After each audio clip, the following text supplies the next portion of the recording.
Hi everyone, मैं सभी divine souls का वेलकम करती हूँ मेरे इस यूट्यूब चैनल पर जिसका नाम है ट्विन फ्लेम डीवा। और अगर अभी आप नए सब्सक्राइबर हैं मेरे चैनल पर तो आपके लिए मैंने एक वीडियो का लिंक कमेंट सेक्शन में पिन किया हुआ है, आप उसे ज़रूर चेक कर लीजिएगा। और अगर आपका कोई सवाल है जो आप पूछना चाहते हैं तो हो सकता है उस पर वीडियो मैंने ऑलरेडी पोस्ट किया हो, तो आप प्लीज़ ओल्ड वीडियोज़ को ज़रूर चेक कर लेना कॉमेंट करने से पहले। मई 2020 में मैं इसे कनेक्शन रिवील करती हूँ। उसके बाद जो होता है वो मैंने प्रीवियस वीडियो में शेयर किया हुआ है, जहाँ पर ये अपने आप को गॉड बुलाना शुरू कर देता है और जो बाकी ड्रामे इसने करने शुरू करे हैं।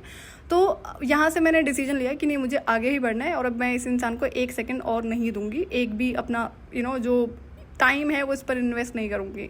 तो सारी क्लैरिटी थी कि डिवाइन की तरफ से भी मुझे यही गाइडेंस थी कि आगे ही बढ़ना है। और अब आगे तो बढ़ना था, लेकिन डिवाइन का ना एक बात बार बार कि पनिश तो करना है तुम्हें ना। तो अभी क्या होता है कि जैसे ही डिवाइन ने मुझे बोला है कि इसे पनिश करो, क्योंकि जिस हिसाब से इसने स्पेल्स करने शुरू करे हैं, स्पेल्स में भी एक होता है कि कई तरीके के स्पेल्स ही कर रहा था कि मैं इसे कॉल करूं, इसे मैसेज करूं और इसे चेस करूं, एंड और भी जो बड़े सारी चीज़ें हैं, सेक्सुअल एनर्जी की जो मैजिक इसने करे हैं, तो उससे ना बहुत ज़्यादा प्रॉब्लम होती थी। और आए दिन जो मेरा एंसेस्टर्स का गुस्सा मुझे झेलने को मिलता था तो वो बड़ा मुश्किल होता था मेरे लिए। ऊपर से स्पिरिट्स के अटैक नहीं रुक रहे थे, वो एक के बाद एक बढ़ते जा रहे थे। क्योंकि मुझे पता था ना कि अभी क्या हो रहा था, मुझे अपनी रियलिटी से एक्चुअली में रूबरू होना था। अभी तक बहुत सारी पावर्स से मैं अवेयर थी, लेकिन अवेकनिंग के बाद और बहुत सारी पावर्स मुझे अपने अंदर देखने को मिलती हैं, लेकिन अभी भी बहुत कुछ बाकी था जो मुझे नहीं पता था। तो जैसे जैसे मैं इनर वर्क करना शुरू होती हूँ वैसे वैसे वो चीज़ें मुझे रिवील होनी शुरू हो जाती हैं। लेकिन यहाँ पर सबसे और जो बड़ा चैलेंज था वो था एंसेस्ट्रल हीलिंग का। तो एक तो वो दुनिया है जो ट्विन फ्लेम होने की वजह से अटैक कर रही है। अब दूसरा क्या होता है ना, हो सकता है कि वो हर ट्विन फ्लेम पर उस तरह से अटैक ना करती हूँ, लेकिन हुआ क्या कि एक तो मेरे थ्रू ना इस ट्विन फ्लेम की जो रियलिटी है इस कनेक्शन की वो रिवील होनी थी। और उसके क्योंकि जब मैंने देखा कि यहाँ पर जनरली जो ट्विन फ्लेम्स हैं फॉल्स होप में अटके हुए हैं, तो मेरा ये था कि मैं फॉल्स होप का पार्ट नहीं हूँ, तो मैं यहाँ पर रुकने वाली तो नहीं हूँ, मैं आगे बढ़ूंगी। दूसरा, ह्यूमैनिटी से रिलेटेड ना बहुत कुछ ऐसा था जो रिवील हुआ है मुझे ऑन द स्पॉट, और मैं सरप्राइज थी। तो इनको पता था कि ये मैं इनके लिए बहुत बड़ा खतरा हूँ, जो अभी तक इन्होंने कचरा मचाया है धरती पे ना जिस तरीके से, तो वो तो मैं रिवील करूँगी। तो उस चीज़ से इन्हें प्रॉब्लम थी, तो ये भी था कि ये चीज़ें होनी नहीं चाहिए।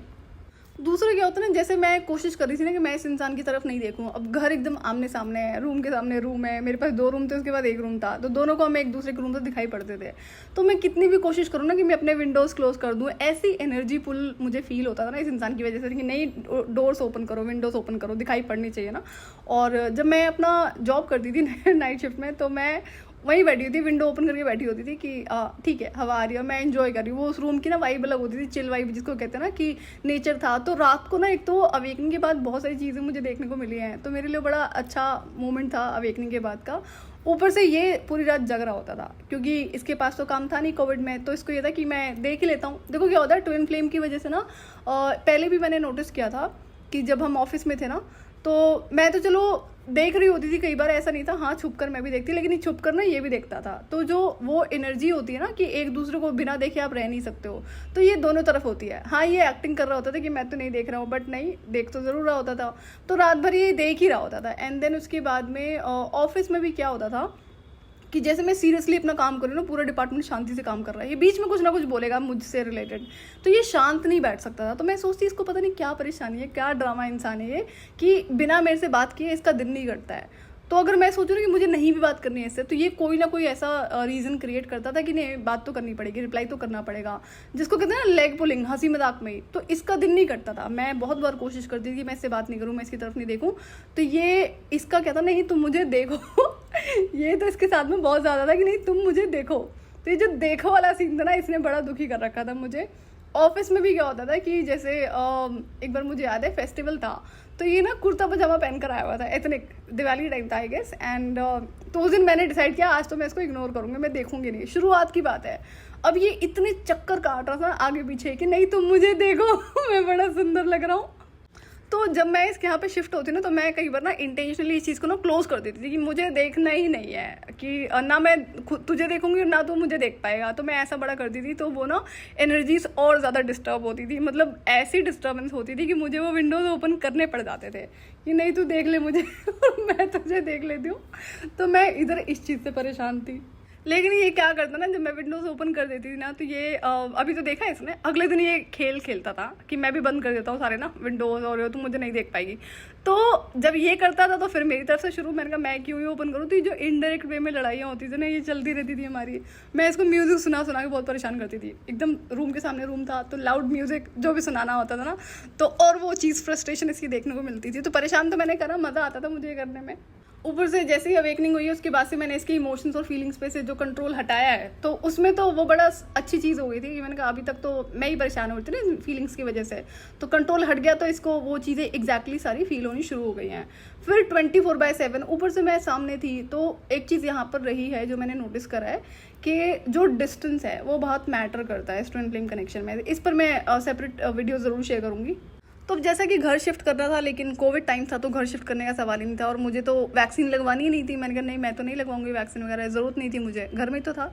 तो स्टिल मैंने वैक्सीन लगवाई है 2023 में जाके, जब मुझे ट्रैवल करना था कहीं बाहर सिटी में, तो टेम्पल विजिट ही था, तब मैंने एक लगवाई थी, उसके बाद दूसरी आज तक नहीं लगवाई है, ज़रूरत नहीं थी मुझे।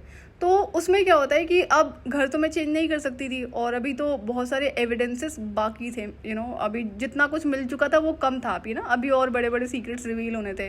तो डिवाइन ने भी क्या करा, एक सही टाइम होता है हर सीक्रेट को रिवील करने का। उसके बाद क्या होता है ना, हर न्यू मून और फुल मून पर ना इसका कोई ना कोई सीक्रेट मुझे रिवील होता था।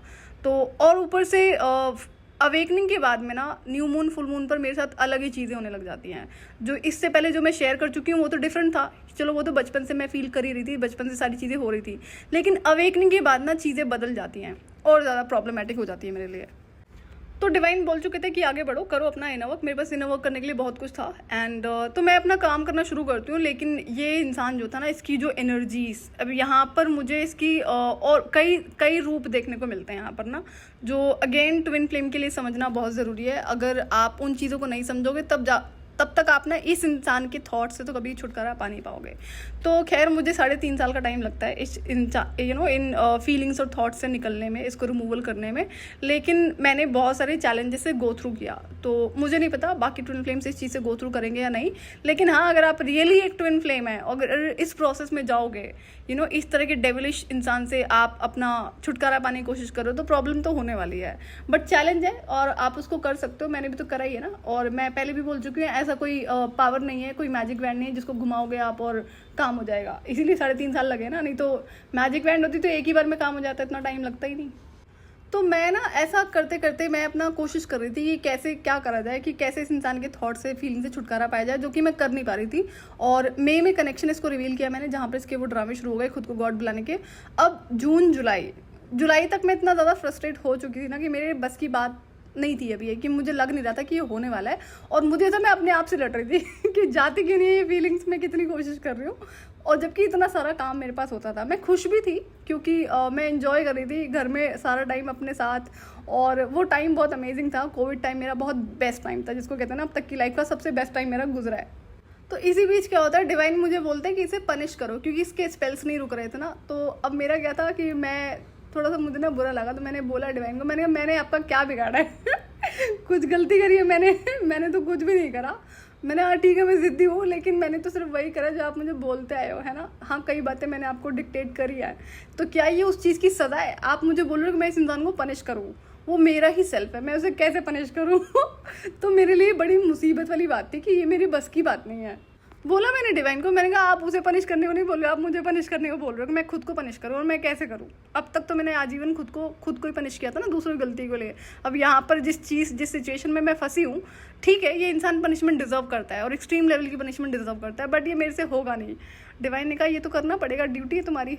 अब मैं यहाँ पे शांत, डिवाइन ने कोई रिप्लाई नहीं किया कि मेरी पनिशमेंट थी या क्या चीज़ थी, लेकिन डिवाइन ये मुझे कंटिन्यू बोलते रहे, क्योंकि ना इसके स्पेल्स नहीं रुक रहे थे, और स्पेल्स की वजह से ना गुस्सा तो बढ़ता था, मुझे चोटें बहुत लगती थी, हेल्थ बहुत ख़राब हो जाती थी। किसी भी तरह का अगर आप मैजिक कर रहे हो ना, किसी भी एनर्जी की कंट्रोल करने के लिए या कुछ और उसको मैनिपुलेट करने के लिए, तो उस इंसान को प्रॉब्लम होती है। तो अगर आप टैरो के थ्रू भी किसी की एनर्जी को चेक करते हो ना, तो भी उस इंसान की एनर्जीज डिस्टर्ब होती हैं। सो अभी आपको कोई बताएगा नहीं, लोगों को मजाक लगता है टैरो, बट देन नहीं, टैरो मजाक नहीं है। तो इसलिए क्या था कि बहुत ज़्यादा प्रॉब्लम्स तो मुझे हो ही रही थी, और मुझे ना इनर वर्क को कंसिस्टेंसी मेंटेन करने में बहुत ज़्यादा प्रॉब्लम आ रही थी। कंसिस्टेंसी मेंटेन ना हो इसकी कोशिश सारी ये इविल स्पिरिट्स कर रही थी, प्लस में इधर जो हेल्थ को डिस्टर्बेंस हो रही थी इसकी मैजिक की वजह से, तो बीच में ना कंसिस्टेंसी बहुत ज़्यादा रुक जाती थी। और ये स्पिरिचुअल अवेकनिंग के बाद में जो मेरे साथ ऑफिशियल चीज़ों में प्रॉब्लम होनी शुरू हो जाती है कि मुझे ना दिखाई पड़ना बंद हो जाता था कई बार, आए दिन इस पे मतलब मेरा जो विजन है वो ब्लर हो जाता था, और वो 3-4 घंटे लिए ब्लर होता था। तो अब ये शुरुआत में होने लगा, जैसे लॉकडाउन लगता है ना, जैसे मैंने काम करना शुरू करा है 1 हफ्ते 15 दिन के बाद में, तो बैक टू बैक ना चीज़ें मुझसे गलत होने लगी हैं।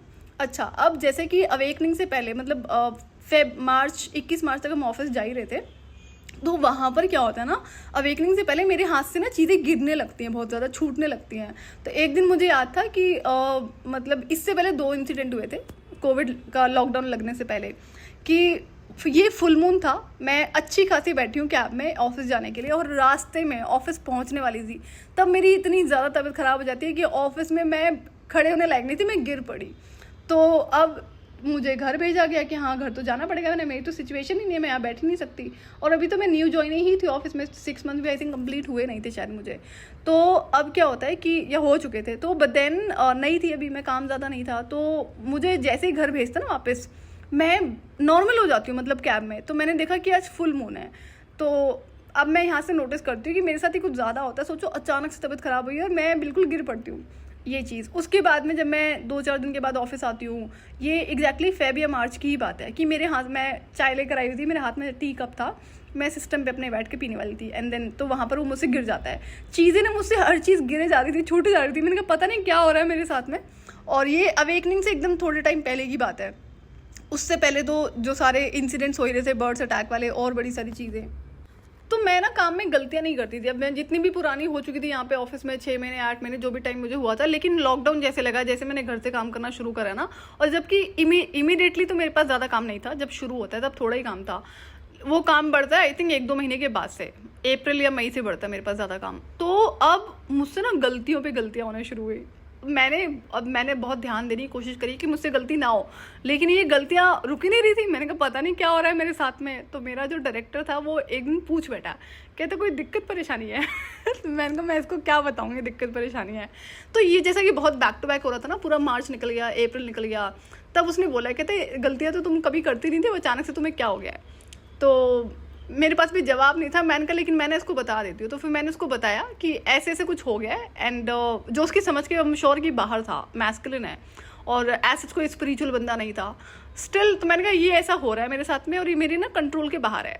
एक तो जो मेरी अचानक से तबीयत खराब हो जाती थी फुल मून पे न्यू मून पे, वो तो चलो बहुत टाइम से हो रहा था, लेकिन ये जो ब्लर विजन हो रहा था, और पता है क्या होता था कि मैं बहुत ईमेल ध्यान से करती थी, करा कुछ और चला कुछ और गया। ये हर बार होता है, ये हर न्यू मून फुल मून पर होता था 2 महीने से। तो मैं भी ऑब्जर्व कर रही थी मार्च अप्रैल, और मंथ में एक बार न्यू मून आता है फुल मून आता है, तो 4 बार तो मैं नोटिस कर चुकी थी। मैंने कहा मैं कितना भी अलर्ट रहूँ ये गलतियाँ मुझसे हो रही हैं। तो मैंने इसको बोला, मार्च में ही बोल दिया था आई गेस कि मैं ना ये मेरी कंट्रोल के बाहर है चीज़ें, तो मैं रिज़ाइन मार देती हूँ। तो कहता है नहीं हम एडजस्ट कर लेंगे, तुम रिज़ाइन मत करो। तो उसने मना करा। मैंने कहा ये तो मुझे भी बड़ा शर्म की बात है कि मैंने आज तक गलतियाँ नहीं करी हैं काम में, मैं अपने काम की वजह से जानी जाती हूँ और मुझसे गलतियाँ हो रही हैं। तो वो कहता है चलो कोई बात नहीं है।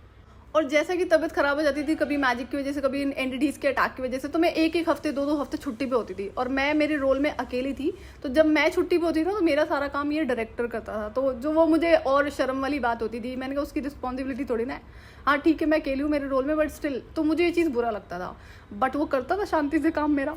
अब करते करते ना ये चीज़ कंटिन्यू होती रही, और जब तक मैंने यहाँ पे काम किया है तब तक ये चीज़ें रुकी नहीं है। हर न्यू मून फुल मून पर गलतियाँ हो जाती थी। तो मैंने ना, जब हम 6 महीने कंप्लीट करते हैं, मैंने कहा देखो मैंने तो बोला है कि मुझे रिज़ाइन कर लेने दो, अच्छा रहेगा, बट वो सुनता ही नहीं था। तो नहीं मैं एडजस्ट कर लूँगा, और न्यू मून फुल मून पर या तो छुट्टी ले लो या तो हाफ डे ले लो, कुछ तो कर लो, लेकिन जॉब मत छोड़ो। तो उसने ये बोला मुझे, मैंने कहा ठीक है कोई बात नहीं। लेकिन ये जो इतना बैक टू बैक हर बार हो रहा था ना, तो मैंने कहा भाई इसका कोई तो सोल्यूशन निकालना पड़ेगा ना, ऐसे थोड़ी चलेगा। मुझे भी इंसल्टिंग लगता है, एक तो मेरा रोल बहुत सेंसिटिव था कि गलती करना इस बहुत शर्म की बात है। इतने सारे सीनियर मैनेजमेंट को मुझे ईमेल करना पड़ता था, डायरेक्टर्स हैं, सीईओस हैं, विद इन कंपनी गलती करते हो तो स्टिल सब समझ लेंगे कोई बात नहीं, लेकिन बाहर जो क्लाइंट्स हैं हमारे, तो वो चीज़ गलत होती थी, बट स्टिल वो चीज़ हो रही थी।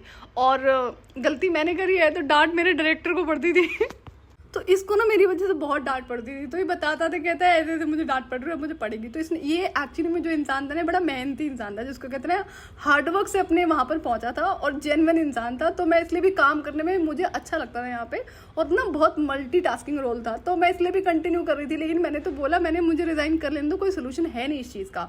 कंट्रोल में चीज़ें हो तो समझ में आता है, इंटेंशनली तो मैं कर नहीं रही हूँ। तो ये जो गलती वाला सीन था ना, ये बैक टू बैक होने लगा इमीडिएटली जैसे मेरी अवेकनिंग होती है। तो जैसे न्यू मून फुल मून आता था ना, जब इसने रिजाइन नहीं करने दिया मुझे, तो मैंने कहा यू बी रेडी कि गलती तो होगी, है ना, मैं बहुत कोशिश कर चुकी हूँ। तो कहता कोई बात नहीं, मैं देख लूंगा। तो वो हर बार होता था, चाहे छोटी गलती हो चाहे बड़ी गलती हो, लेकिन होती ज़रूर थी। और कई बार इतनी ज़्यादा मेरी तबीयत ख़राब होती थी, इतना ज़्यादा पेन बॉडी में होता ना, एक्सट्रीम पेन, कि मुझे जैसे अभी जाकर एडमिट होना पड़ेगा हॉस्पिटल। तो कई बार ऐसा भी मेरे साथ सीन हुआ है। और इसके पीछे ना सिर्फ एंटिटी अटैक नहीं कह सकते, यहाँ पर जो बॉडी में एक्टिवेशंस हो रहे थे ना डिवाइन की तरफ से, और बाकी जो पावर्स थी शायद उनकी वजह से भी ना ये बहुत ज़्यादा पेन मुझे फील हो रहा था। जब ब्लॉकेजेस रिमूवल हटते हैं ना, तो भी आप मानकर चलो कि पेन तो आपको होने वाला है। तो ये थोड़ा सा लंबा प्रोसेस है जो मैं डिटेल में आप लोगों से शेयर करूँगी। मतलब इतना ज़्यादा पेन होता था ना कि मेरा मन करता था मैं बहुत ज़ोर से चिल्ला कर रो, इतना ज़्यादा पेन। तो मैंने कहा यार क्या ही हो रहा है, ये इस तरह से पहले मुझे नहीं याद है कभी हुआ होगा, लेकिन ये अवेकनिंग के बाद बहुत ज़्यादा होना शुरू हो गया था। अचानक से बैक पेन बहुत ज़्यादा बढ़ जाता है, जो मुझे बैक पेन मुझे नहीं आता कि कभी भी रहा होगा। स्टमक पेन ज़रूर होता था कभी कभी, जैसे पीरियड्स के टाइम पे, लेकिन ये अवेकनिंग की बात से बहुत ज़्यादा बढ़ जाता है। जो पीरियड्स का पेन है वो new moon full moon plus में जो एनडीडीज अटैक है, वो तो मैं चाइल्डहुड से एक्सपीरियंस कर ही रही थी, तो उसका तो पता था ना। लेकिन बैक पेन जिस हिसाब से मुझे होने लगा था ना अवेकनिंग के बाद में, वो बहुत एक्सट्रीम होता था। और मुझे पता था मेडिसिन काम नहीं करेगी, तो मेडिसिन तो मैंने वैसे भी बंद ही कर दी थी।